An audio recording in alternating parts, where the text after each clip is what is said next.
মাঠের লড়াই শেষ হলেও ফুটবলের গল্প থেমে থাকে না। অনেক সময় ম্যাচ পরবর্তী ঘটনাই হয়ে ওঠে সবচেয়ে আলোচিত।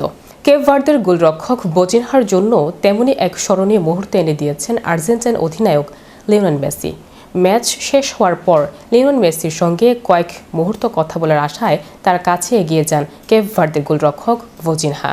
তবে নিজের কথা বলার আগেই আর্জেন্টাইন অধিনায়কের আচরণে মুগ্ধ হয়ে যান তিনি।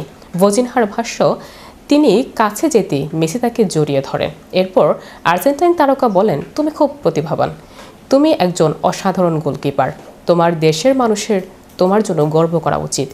মেসির প্রশংসার জবাবে বোজিনহাও তাকে ধন্যবাদ জানান। একই সঙ্গে বলেন, ধন্যবাদ লিও, আপনিও সেরা। এরপর তিনি মেসির কাছে একটি বিশেষ অনুরোধ করেন, জার্সি বদল করা যাবে কিনা।